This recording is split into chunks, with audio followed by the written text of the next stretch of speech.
Nanginig ang mga chandelier sa kisame ng malaking dining hall ng mansyon ng mga Reyes. Ang patak ng champagne sa mga baso ay tila musika sa tainga ng mga bisita, mga negosyante, politiko at mga socialite na nagtitipon para sa taunang gala ng pamilya. Sa gitna ng kaguluhan at halakhakan, si Isabela Reyes o Isa ay nakatayo malapit sa malaking bintana, hawak ang isang baso ng tubig na hindi niya nagagalaw. Ang kanyang tingin ay nasa labas, sa madilim na kalye, tila may hinihintay na hindi naman kasama sa listahan ng mga bisita. Isa, anak, nasaan ka na naman nagtatago? Boses yon ni Alexander, ang panganay niyang kapatid na may hawak na tray ng mga palamuti. Napabuntong hininga si Isa. Wala lang, Kuya Alex. Iniisip ko lang. Iniisip mo na naman yan, no? Si Sebastian naman ang sumulpot, ang pangalawa niyang kuya na may mapang-asar na ngiti. Yung tungkol sa bagong delivery man. Namula si Isa, alam niyang alam nila. Palagi nila siyang binabantayan. Hindi ko siya delivery man. Hindi ko nga alam pangalan niya. Biglang may malakas na kalabog mula sa labas ng pinto ng kusina, sinundan ng pagtawag sa intercom. Delivery po para sa Reyes Residence. Napatayo si Isa. Hindi ito ang inaasahan niyang mangyari ngayong gabi. Pagbukas ng pinto ng kusina, bumungad sa kanya ang isang lalaking nakasuot ng simpleng uniforme ng isang water delivery service. Malamig ang kanyang tindig, nakasuot ng itim na t-shirt na may logo ng malinis tubig at ang kanyang mga mata ay tila matalim na mga batong nakatitig sa kanya, walang bahid ng paghanga o pagkilala. Hindi siya ang inaasahan niyang makita. Nag-aalangan siyang lumapit. Ang lalaking ito na hindi niya alam ang pangalan ay naghatid ng tubig sa kanila ng ilang beses na. Sa bawat pagdating nito, tila may kakaibang kuryosidad na nabubuo sa kanya. Ang kanyang dating ay hindi ang tipikal na tagahatid. May angking hiwaga, isang katahimikan na tila may tinatagong malalim na kwento. May kailangan po kayo? Malamig na tanong ng lalaki. Ang boses nito ay malalim at tila may bahid ng pagod. Namilipit ang tiyan ni Isa. Ito na ang pagkakataon niya. Kailangan niyang gumawa ng paraan para magtagal ang lalaking ito dito. Kahit sandali lang. Pwede bang pakiayos nito? Tinuro niya ang isang malaking water dispenser sa gilid ng kusina na tila nagluluha ng konting tubig. Totoo naman na medyo may sira ito, pero hindi naman ganoon kagrabe para magmadali siyang tumawag ng repairman. Mukhang tumutulo. Tinitigan ng lalaki ang dispenser. Pagkatapos ay si Isa. May bahid ng pagtataka sa kanyang mukha na mabilis ding napalitan ng dating malamig na ekspresyon. Ayusin ko po. Habang abala ang lalaki sa pag-aayos ng dispenser, hindi mapigilan ni Isa ang mapatitig sa kanya. Ang kanyang mga kamay, malalaki, tila sanay sa mabigat na trabaho, ngunit banayad at maingat sa bawat galaw. Ang kanyang buhok na bahagyang mahaba, tila hindi masyadong inaalagaan, ngunit nagbibigay ng kakaibang dating. At ang kanyang mga mata, sa bawat sulyap niya, tila nakikita ni Isa ang isang mundong ibang-iba sa mundong ginagalawan niya, isang mundong puno ng hirap, tahimik na pakikibaka, at marahil lungkot. Tapos na po, sabi ng lalaki, ibinabalik ang baso sa lamesa. Nagulat si Isa sa pagiging mabilis nito. Salamat. Teka lang, hindi mo pa nasasabi pangalan mo? Tumigil ang lalaki sa paghakbang palabas. Saglit siyang lumingon, ang kanyang mga mata ay nagtagpo muli sa mga mata ni Isa. Isang sandali na tila huminto ang oras sa pagitan nilang dalawa.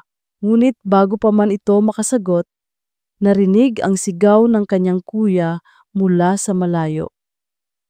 Isa, nasaan ka na? Halika na! Pinapatawag ka na ng papa mo. Walang nagawa si Isa kundi tumingin sa lalaki. Sige, salamat ulit, Mat. Tumango lang ang lalaki at tuluyan ng lumabas ng kusina. Iniwan si Isa na nakatayo roon, dala ang isang kakaibang pakiramdam na hindi niya maipaliwanag. Ang imahe ng lalaking iyon, ang kanyang mga mata, ang kanyang tahimik na presensya ay tila nakaukit na sa kanyang isipan. At sa gabing iyon, sa gitna ng ingay at karangyaan, isang binhi ng pagkahumaling ang nagsimulang tumubo sa puso ni Isabela Reyes.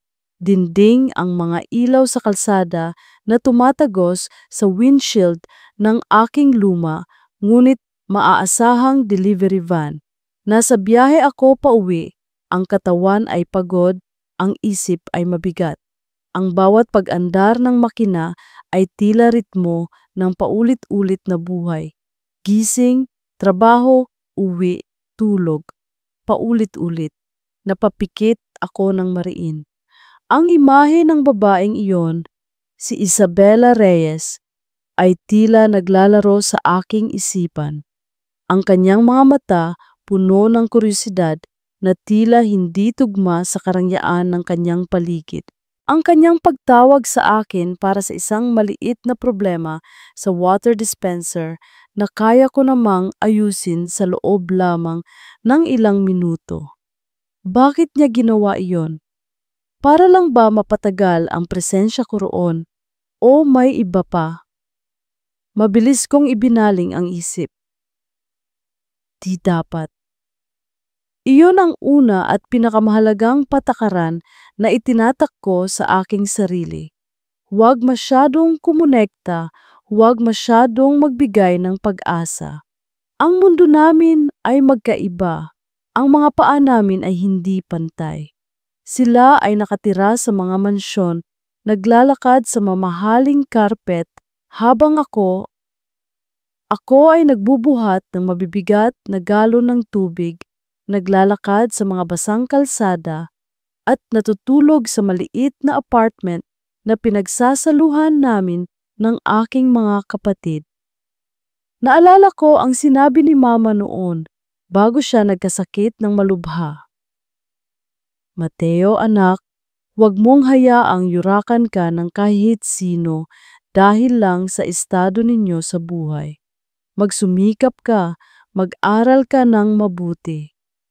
May sarili kang halaga. Pero paano kung ang halaga mo ay hindi nakikita ng mga taong nasa itaas? Paano kung ang tanging nakikita nila ay ang iyong uniforme, ang iyong pawis, ang iyong pagiging iba? Naalala ko ang unang pagkakataon na naghatid ako sa kanila. Ang laki ng bahay. Ang mga kasambahay na tila multo, nandyan ngunit hindi mo mapapansin.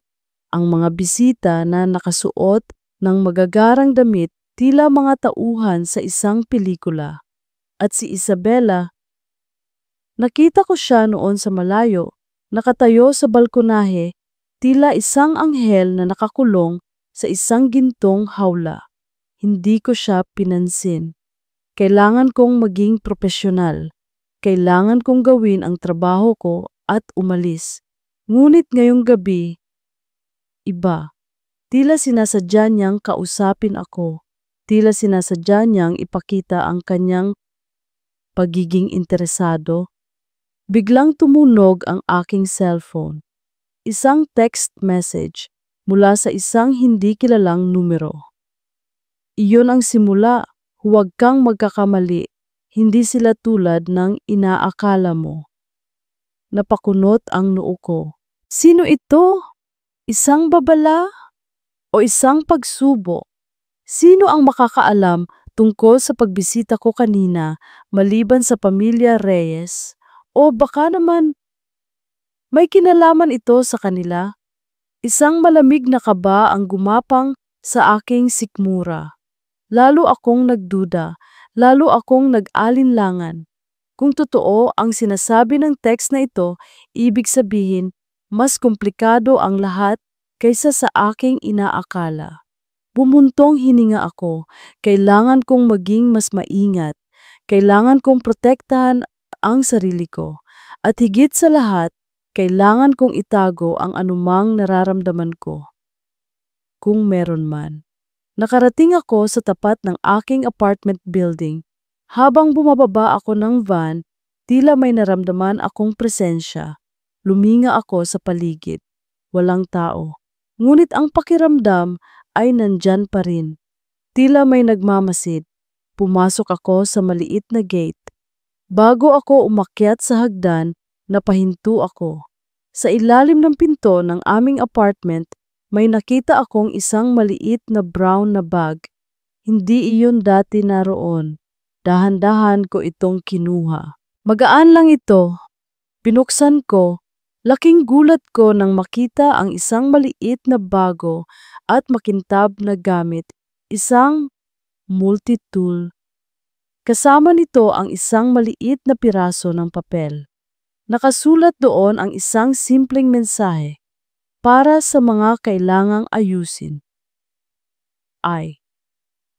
Napatingin ako sa aking mga kamay pagkatapos sa multo ng mansyon ng mga Reyes sa aking isipan. Si Isabela, ito na ba ang simula ng kanyang pagtatangka o isa lamang itong paalala na may mga taong handang tumulong kahit hindi mo inaasahan? Hindi ko alam. Ngunit isang bagay ang tiyak, ang dating malamig at simpleng mundo ko ay nagsisimula nang magkaroon ng mga anino at kulay na hindi ko pa nakikita. At hindi ako sigurado kung handa na ako para doon. Ang hapagkainan sa mansyon ng mga Reyes ay parang isang korte kung saan ang bawat salita ay may bigat at ang bawat tingin ay may kahulugan. Ngayong gabi, ang tensyon ay mas makapal kaysa karaniwan. Mula nang magsimula ang aking kakaibang interes sa aming delivery man, sina Kuya Alex at Kuya Basti, ay tila naging dalawang bantay pader na hindi natutulog. Isa, ilang beses ka nang tumawag ng water delivery nitong nakaraang linggo. Simula ni Kuya Alex, ang kanyang boses ay mahinahon ngunit may diin na hindi matatawaran. Siya ang pinakaprinsipal sa aming lahat, ang tagapagmana ng aming imperyo. May problema ba sa tubo natin? Napalunok ako.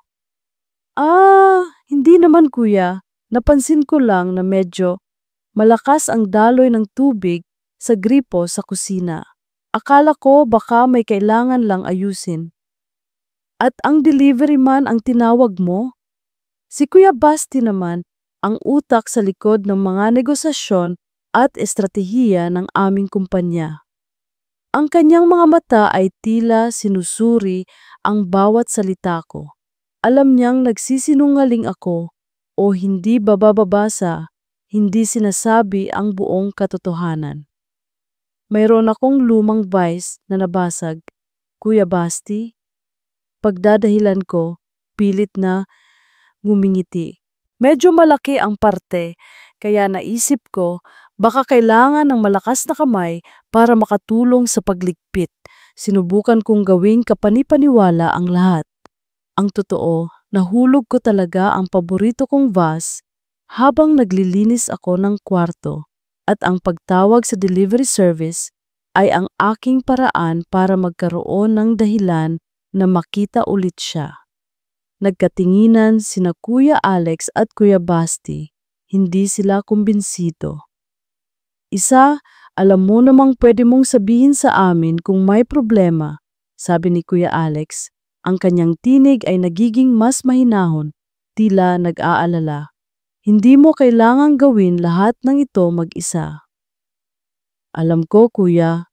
Sagot ko yumuko. Salamat.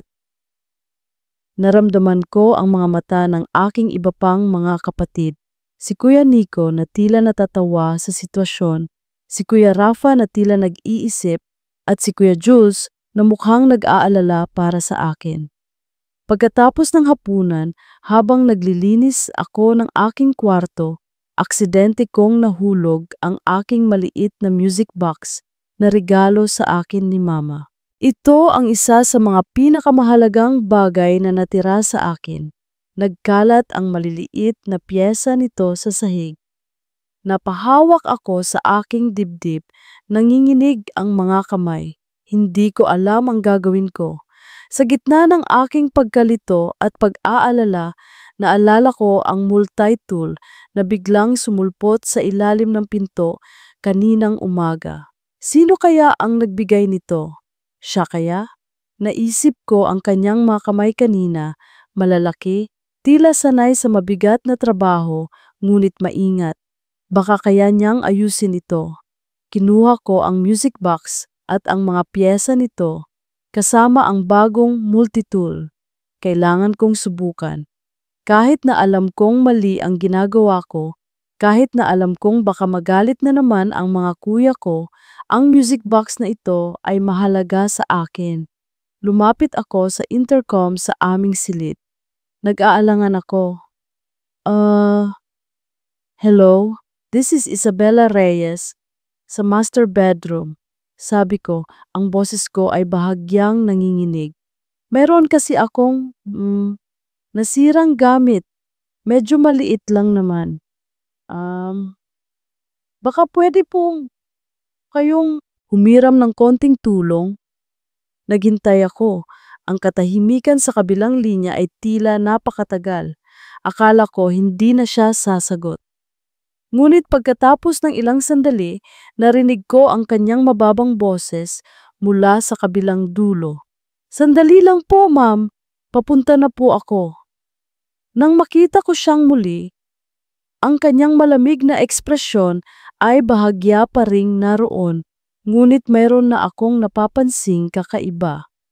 Tila may bahid ng pag-aalala sa kanyang mga mata nang makita niya ang sitwasyon ko at ang mga piyesa ng music box.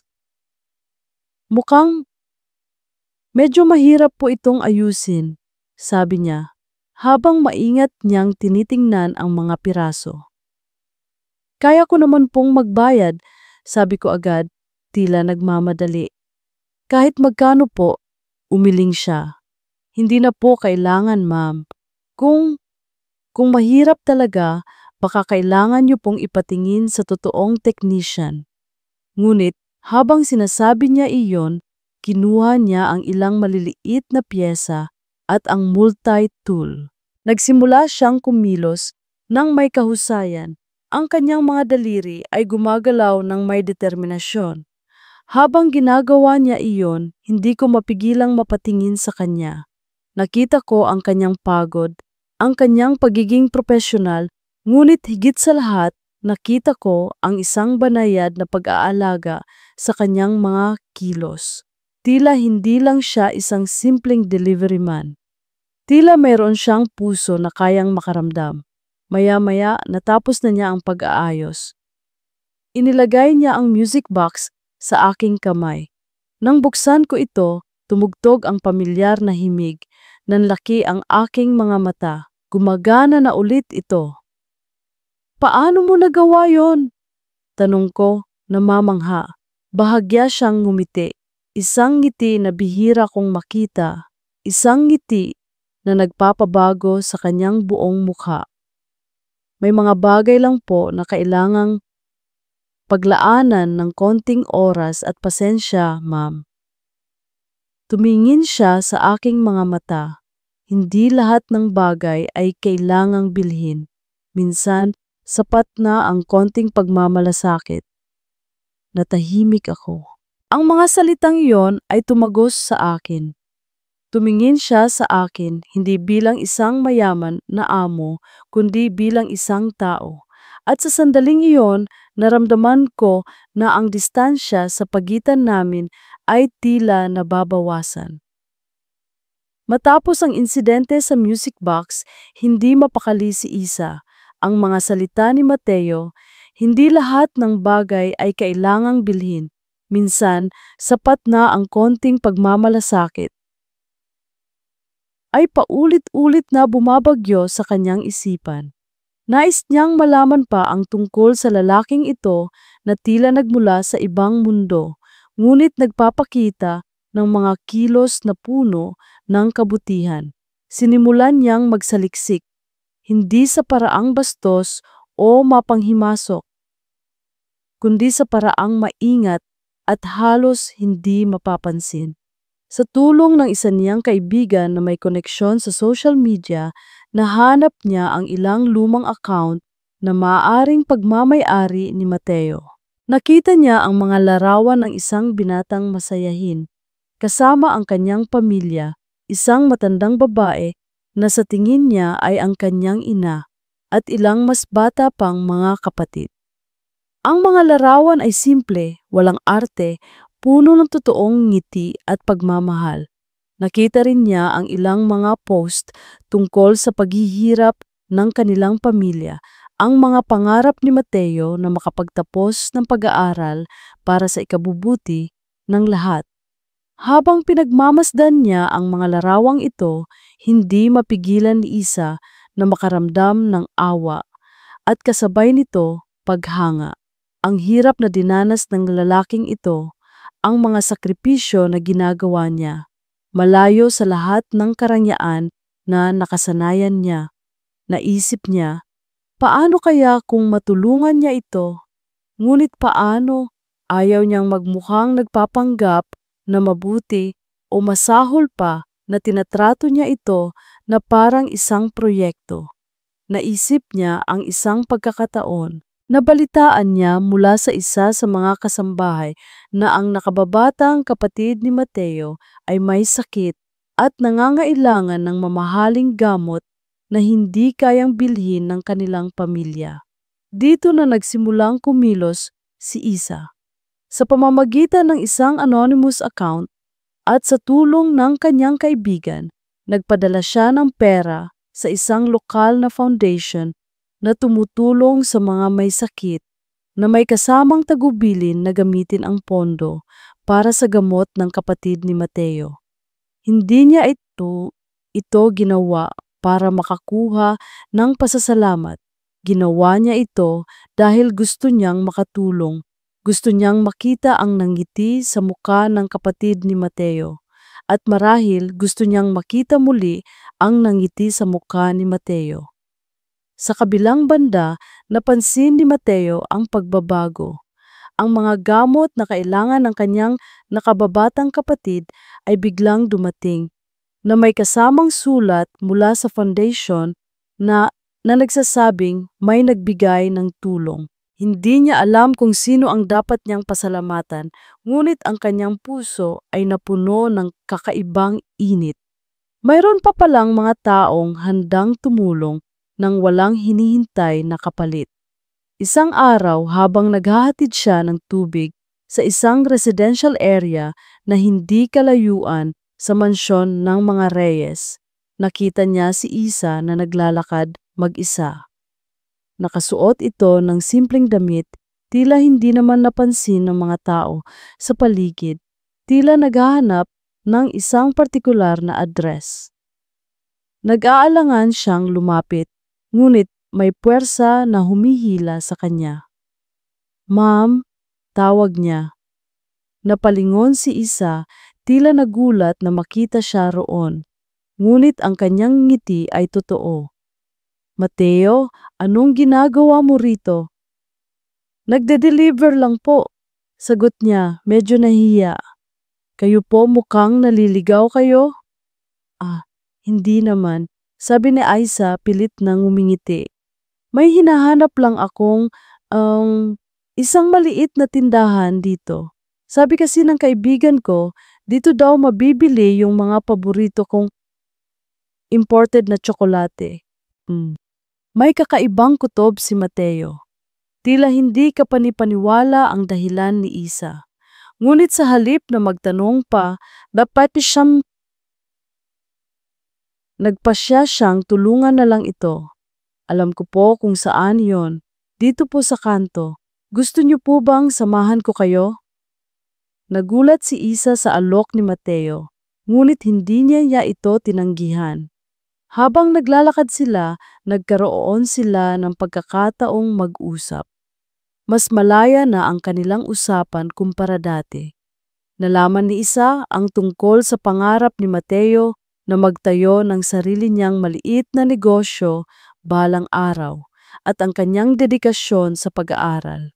Nalaman naman ni Mateo ang tungkol sa pagkahilig ni Isa sa sining at musika, mga bagay na tila hindi naman gaanong napapansin ng kanyang pamilya.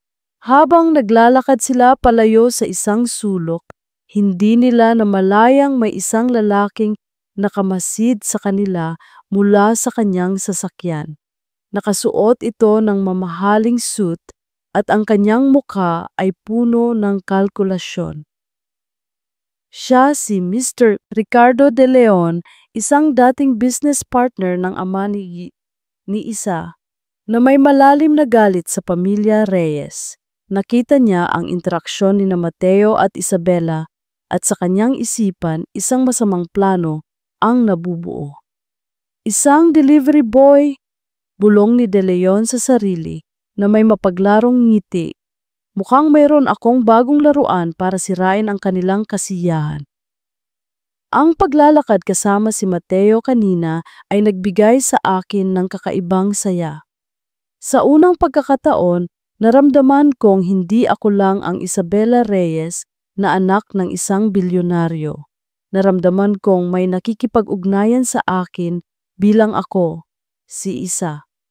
Ang mga pangarap niya, ang kanyang simpleng pagpapatawa, ang init sa kanyang mga mata kapag nagkukwento siya tungkol sa kanyang pamilya. Lahat iyon ay tila nagpapalapit sa kanya sa akin at sa akin sa kanya.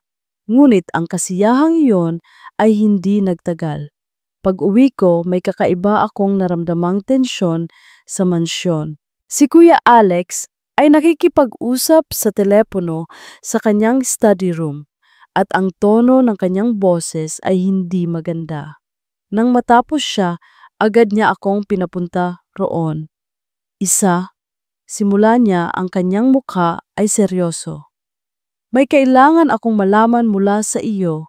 Sino ang lalaking iyon na kasama mo kanina? Natigilan ako. Paano nila nalaman agad? Si Mateo po, kuya. Nagkataon lang na nakasalubong ko siya sa labas. Nagkataon? Singit ni Kuya Basti na tila naroon din pala. Ang kanyang mga mata ay matalim. Nakita siya ng isa sa mga tauhan natin na kausap mo ng matagal.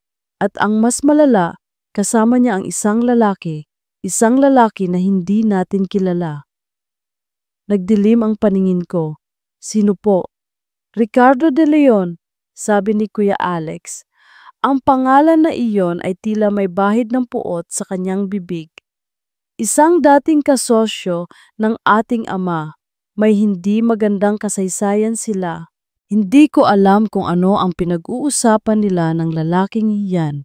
Pero ang pakikipag-ugnayan mo sa isang delivery boy at ang pakikipagkita pa niya sa isang taong may ganung reputasyon. Hindi maganda ang kutob ko, Isa. Nanlamig ako. Ricardo De Leon? Ang lalaking iyon? Nakita ko siya sa sasakyan kanina, papalayo. Tila may kakaiba nga sa kanyang pagngiti. Isang ngiti na hindi ko maipaliwanag. Nagsimulang mag-loop sa aking isipan ang mga salita ni De Leon. Ang kanyang pagiging masyadong palakaibigan kay Mateo kanina. Hindi ko namalayan, nanginginig na ang aking mga kamay. Kuya, hindi ko alam kung sino si Mr. De Leon, pero si Mateo, hindi siya ganun. Pilit kong ipinagtanggol si Mateo, kahit na may maliit na butil ng pag-aalinlangan na nagsisimulang tumubo sa aking puso dahil sa sinabi ng mga kuya ko. Hindi natin alam kung sino siya isa, sabi ni Kuya Basti, lumapit sa akin at hinawakan ang aking balikat. At hindi natin alam kung ano ang tunay na motibo niya, pero ang alam ko, ang pakikipagkaibigan mo sa kanya at ang pakikipag-ugnayan niya sa isang taong tulad ni De Leon ay mapanganib para sa iyo at para sa atin. Sa mga sumunod na araw, mas naging mahigpit ang pagbabantay nila sa akin. Nawalan ako ng pagkakataong makita o makausap si Mateo. Ang mga tawag ko ay hindi niya sinasagot. Ang mga text ko ay hindi niya binabasa. Ang mga kasambahay ay tila may utos na huwag akong pag-usapan kung sino man ang delivery man na iyon. Nagsimula akong matakot. Hindi lang dahil sa mga kuya ko, kundi dahil sa biglaang pagbabago ni Mateo. Ang pagiging abala niya ba ay dahil sa trabaho o dahil sa impluensya ni De Leon? Ang mga salita ba ng mga kuya ko ay may katotohanan? Isang gabi, habang naglalakad ako sa hardin, narinig ko ang usapan mula sa terrace ng guest house. Ang maliit na gusali sa gilid ng mansyon kung saan madalas tumutuloy ang mga business associate ng ama ko noon. Nang silipin ko, nakita ko si Mateo nakatayo roon kasama si Mr. De Leon. Hindi ko alam na kilala pala ni Mateo si De Leon. Sigurado ka bang ito ang plano, Mr. De Leon? Naririnig kong sabi ni Mateo.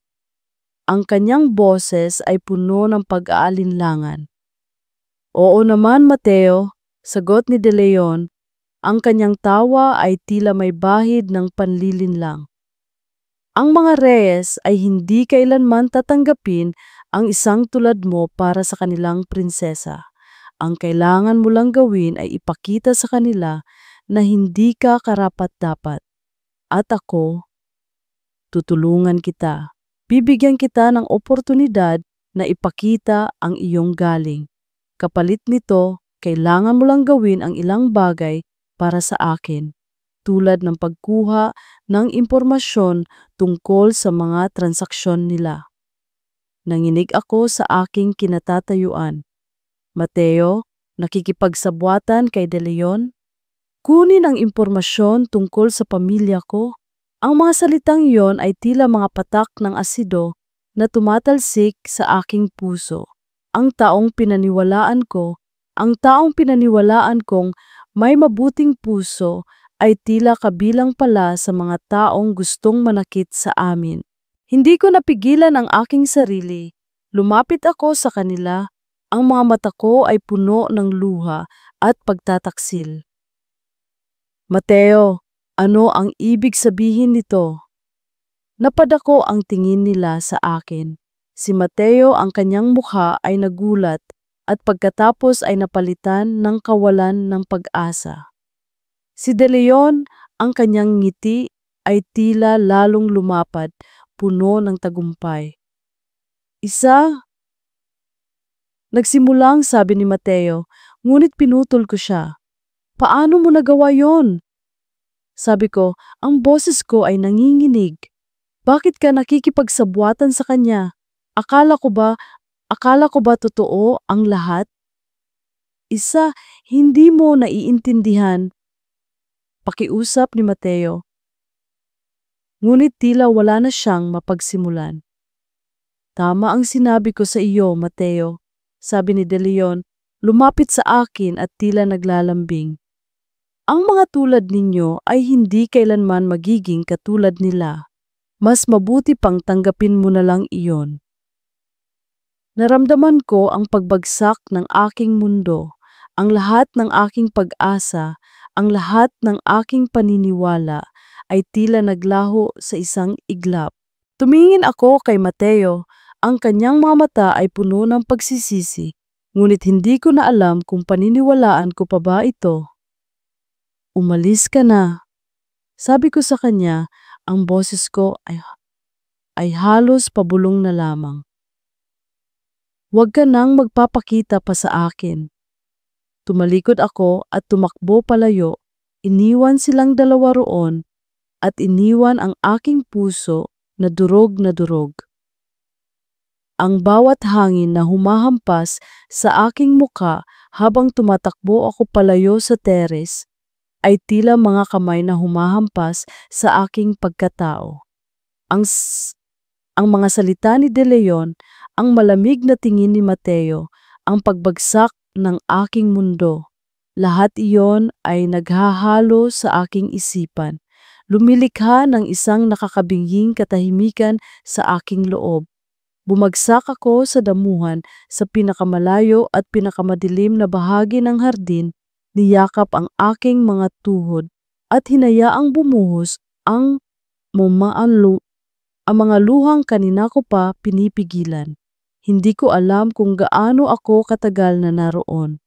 Ang tunog ng gala sa loob ng mansyon ay tila napakalayo na, parang galing sa ibang dimensyon. Ang mga alaala ng mga masasayang sandali kasama si Mateo, ang pag-aayos ng music box, ang aming pag-uusap sa tindahan ng tsokolate, ang kanyang bihirang ngiti. Lahat iyon ay tila mga mapapait na halakhak na nanunudyo sa akin. Akala ko, nakakita ako ng liwanag sa gitna ng kadiliman. Akala ko, mayroon akong mahahawakan, ngunit sa huli, lahat pala ay isang malaking kasinungalingan. Napalingon ako. Si Kuya Alex, nakita niya ako, ang kanyang muka ay puno ng pag-aalala at galit. Sumunod sa kanya si Kuya Basti, ang kanyang ekspresyon ay tila nagsabi na kami sa iyo. Anak, sabi ni Kuya Alex, lumapit sa akin at inalalayan akong tumayo. Ang kanyang yakap ay mahigpit, tila gusto niyang protektahan ako sa lahat ng sakit ng mundo. Narinig namin ang lahat, huwag kang mag-alala, aayusin namin to. Ayusin? Halos hindi ko na mabigkas ang mga salita. Ang boses ko ay garalgal. Paano niyo aayusin, kuya? Ang puso ko nasira na. Hindi mo kasalanan to, sabi ni Kuya Basti. Ang kanyang tinig ay may bahid ng pagsisisi. Nagpadala lang siya sa impluwensya ng masasamang tao. Pero hindi ibig sabihin nun na wala na siyang halaga o nawala ka ng halaga. Pero kuya, naiiyak kong sabi, may tiwala ako sa kanya. Nagpadala pa ako ng pera para sa kapatid niya. Nagtiwala ako. Ang bawat salita ay tila isang tinik na tumutusok sa aking dibdib. Ang aking pagtitiwala, ang aking pagmamalasakit, lahat pala ay ginamit laban sa akin. Bumalik kami sa loob ng mansyon. Hindi ko na maalala kung paano ako napunta sa aking kwarto. Ang tanging nararamdaman ko ay ang kawalan ng pag-asa. Ang aking mga kapatid ay pilit na pinapakalma ako, ngunit ang sakit ay tila mas lumalalim pa. Tumingin ako sa salamin. Ang babaeng nakikita ko ay tila hindi na ako, isang babaeng durog, walang kakayahang umibig muli at puno ng kabiguan. Nawala ang lahat, ang pangarap ko, ang aking pag-asa, ang aking paniniwala sa kabutihan ng tao. Sa kabilang banda, sa maliit na guest house, si Mateo ay nakaupo sa gilid ng kama, ang kanyang ulo ay nakapatong sa kanyang mga kamay. Ang mga salita ni De Leon ay tila bumabalik sa kanya, ngunit ngayon hindi na sila tunog ng tagumpay, kundi tunog ng panlilinlang. Hindi niya namalayan, hindi niya napansin ang pagbabago sa kanyang sarili simula nang makilala niya si Isa.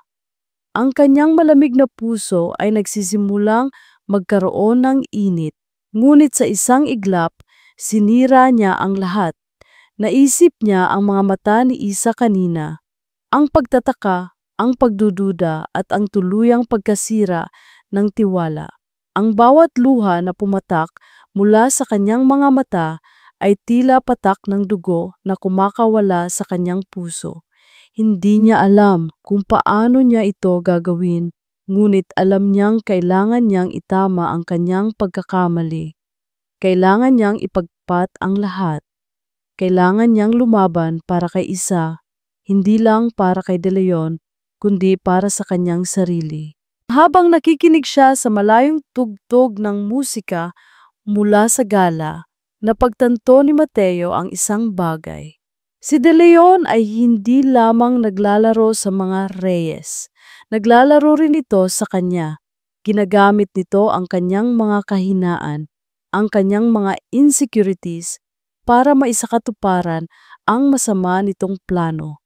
At ang pinakamasakit, nagamit nito ang kanyang pagmamahal kay Isa para manakit. Napatingin siya sa kanyang multi-tool na nakapatong sa lamesa.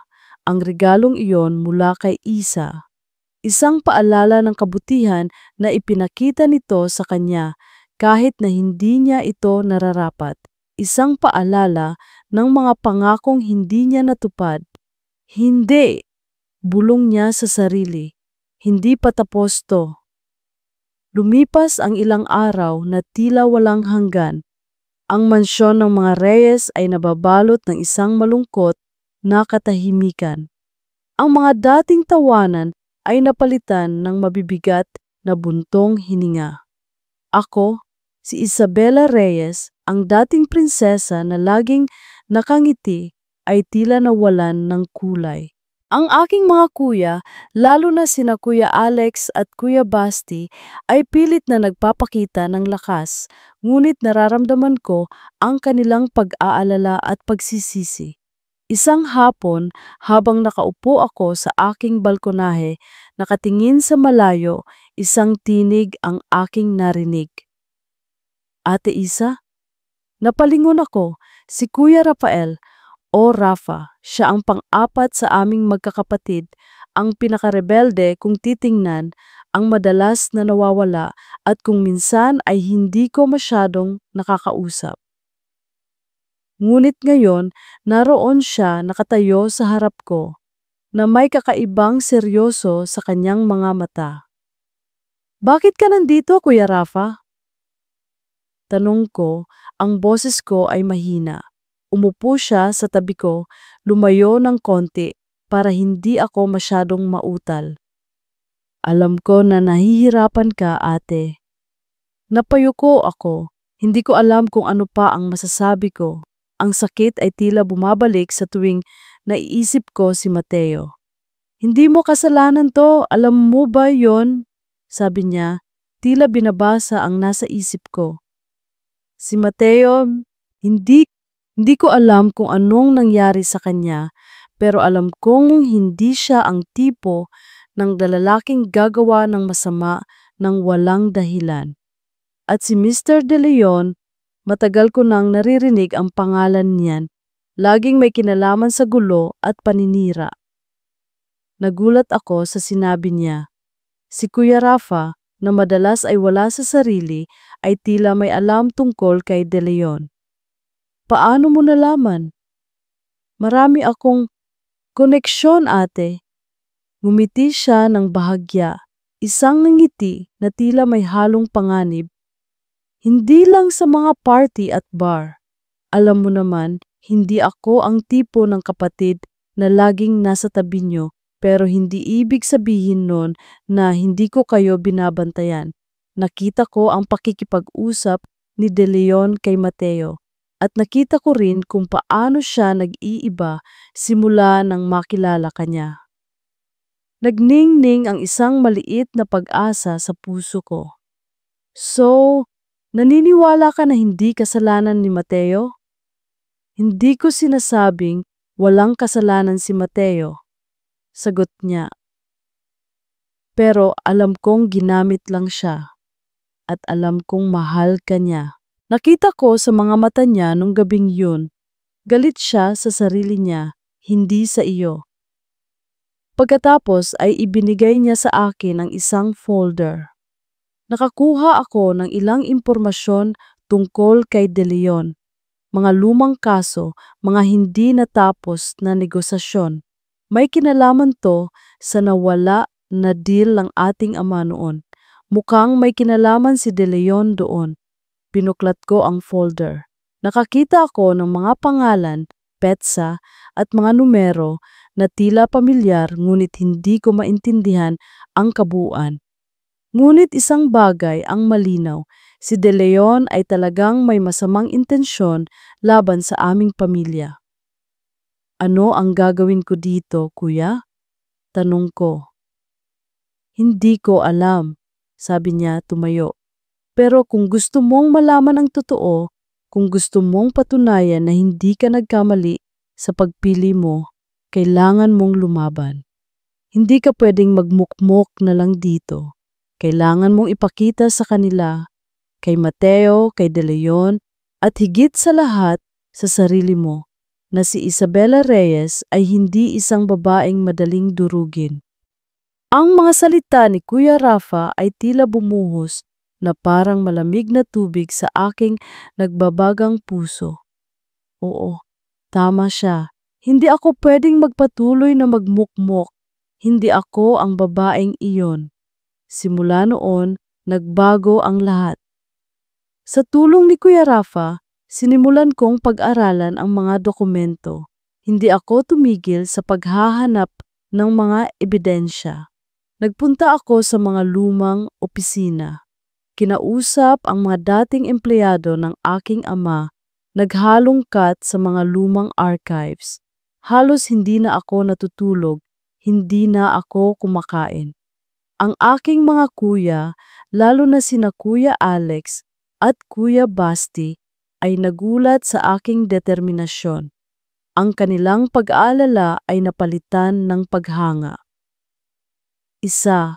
Sabi ni Kuya Alex isang araw habang nakita niya akong pagod na pagod ngunit determinado. Kung kailangan mo ng tulong, sabihin mo lang. Ngumiti ako, isang nangiti na may halong pagod ngunit puno ng lakas. Salamat kuya, kailangan ko ng tulong ninyo. Kailangan nating patunayan kung sino talaga si Ricardo De Leon. Naramdaman ko ang pagbabago sa aking sarili. Ang dating mahina at dependent na si Isabela ay dahan-dahang naglalaho, napapalitan ng isang babaeng handang lumaban para sa kanyang sarili, para sa kanyang pamilya at para sa pag-ibig na minsan niyang inakala na nawala na.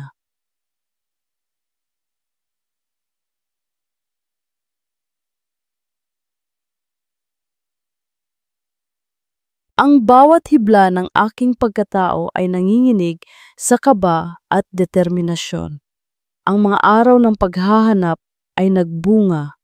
Sa tulong ng aking mga kapatid, lalo na sa mga koneksyon ni Kuya Rafa at sa talino ni Kuya Basti sa negosyo, nakabuo kami ng isang malinaw na larawan. Si Ricardo De Leon ay hindi lang isang simpleng kaaway. Siya ang utak sa likod ng isang malaking sabotahe na halos ikabagsak ng aming kumpanya maraming taon na ang nakalipas. Isang pangyayari na nagdulot ng malaking stress sa aming ama bago ito pumanaw. Ang plano ay simple ngunit mapanganib. Kailangan naming ilantad si De Leon sa harap ng lahat. Ang pagkakataon ay dumating sa anyo ng isang malaking charity ball na inorganisa ng aming kumpanya kung saan naroroon ang halos lahat ng mahahalagang tao sa mundo ng negosyo. At alam naming darating si De Leon. Habang abala ako sa paghahanda ng mga ebidensya, isang hindi inaasahang text message ang dumating sa aking cellphone. Mula sa isang hindi kilalang numero, ngunit alam ko kung kanino galing. Mag-ingat ka, may gagawin akong hindi mo inaasahan. Huwag kang mag-alala, hindi kita sasaktan. Ito na ang paraan para itama ang lahat. Napahawak ako sa aking dibdib. Si Mateo. Anong ibig niyang sabihin? Gabi ng charity ball. Ang buong mansyon ay puno ng mga bisita. Nakasuot ako ng isang eleganteng pulang damit, ang kulay ng tapang at pag-ibig. Sa tabi ko ay ang aking mga kapatid, ang aking mga sandigan. Nasa amin ang mga dokumento, mga testimonya, at isang video recording na nakuha ni Kuya Rafa na nagpapakita ng pakikipag-usap ni De Leon sa isa niyang tauhan tungkol sa kanyang plano laban sa amin. Nang dumating si De Leon, ang kanyang mukha ay puno ng kumpiyansa. Tila hindi alam ang naghihintay sa kanya. Nagbigay siya ng isang talumpati, puno ng mga papuri sa aming pamilya, mga papuring tila lason. Pagkatapos ng kanyang talumpati, umakyat ako sa entablado. Maraming salamat, Mr. De Leon, sa iyong magagandang salita. Simula ko, ang boses ko ay matatag. Ngunit bago tayo magpatuloy, mayroon lang akong gustong ibahagi sa inyong lahat. Sa isang senyas, ipinalabas namin ang video. Ang buong ballroom ay natahimik. Kitang-kita sa screen ang mukha ni De Leon, ang kanyang mga salitang puno ng galit at paghihiganti.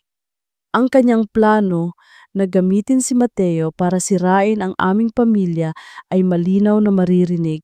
Nang matapos ang video, ang mukha ni De Leon ay namumutla.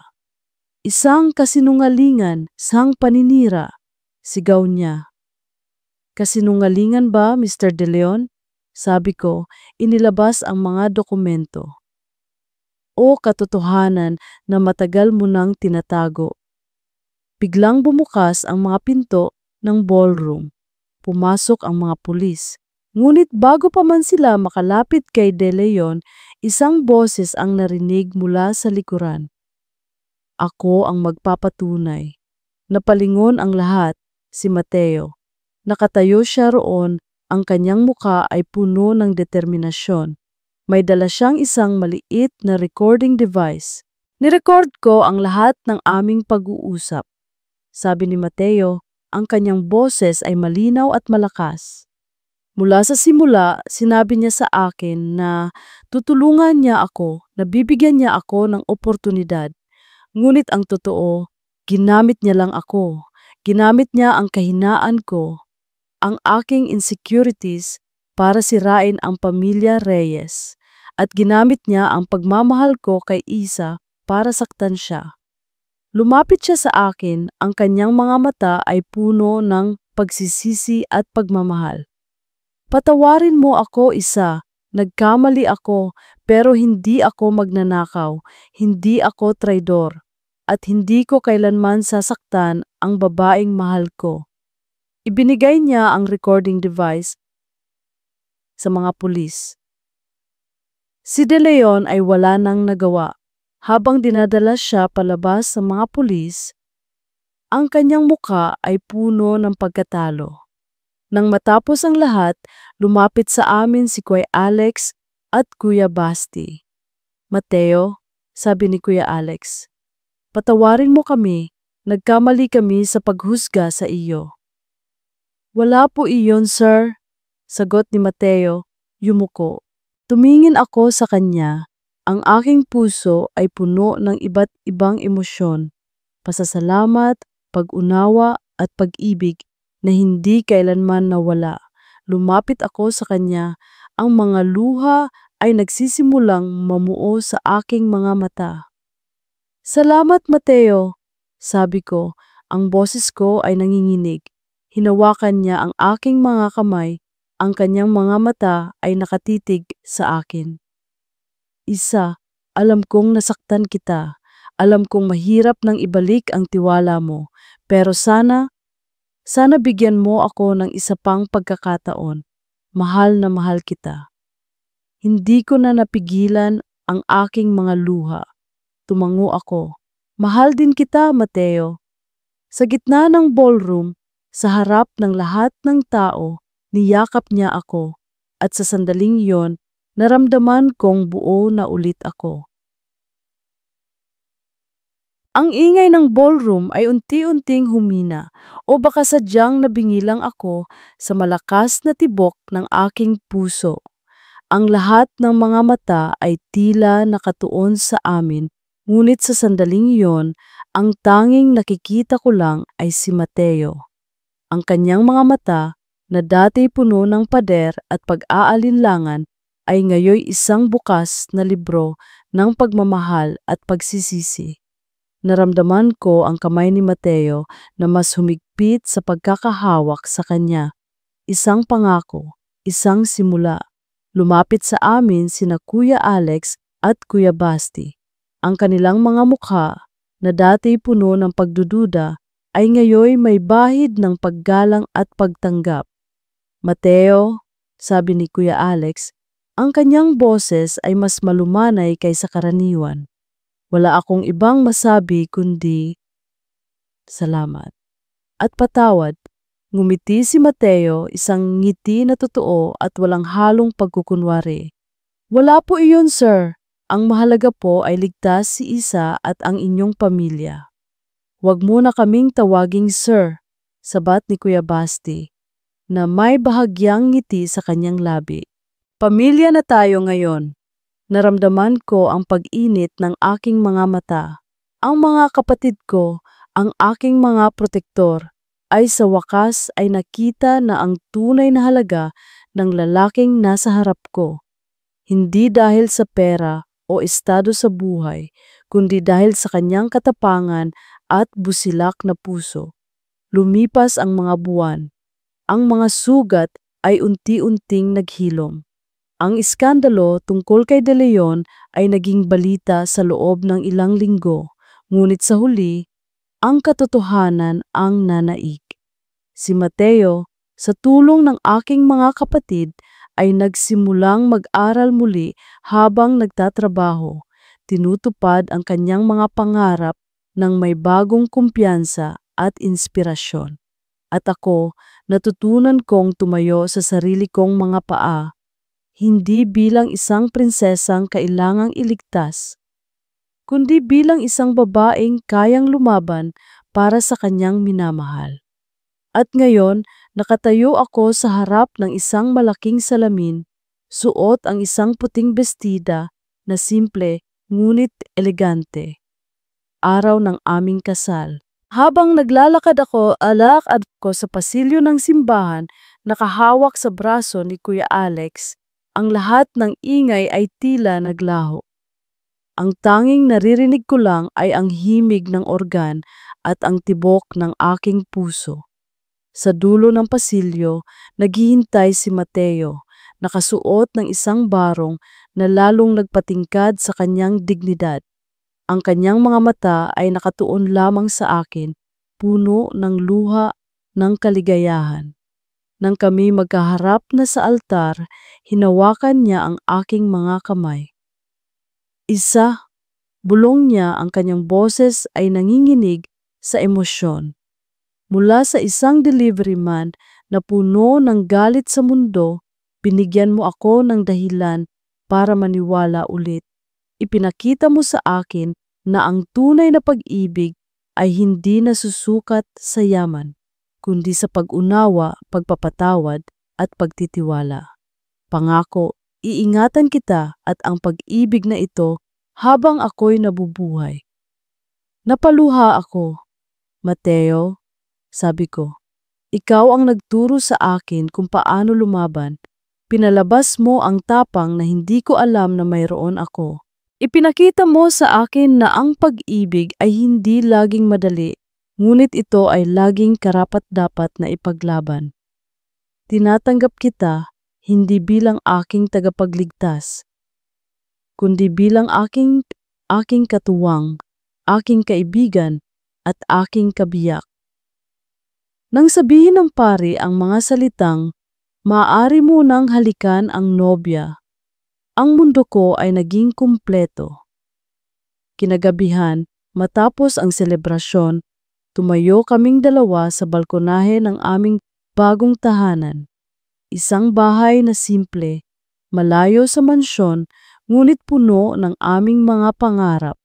Nakatingin kami sa mga bituin sa kalangitan. Niyakap niya ako mula sa likuran, ang kanyang baba ay nakapatong sa aking balikat.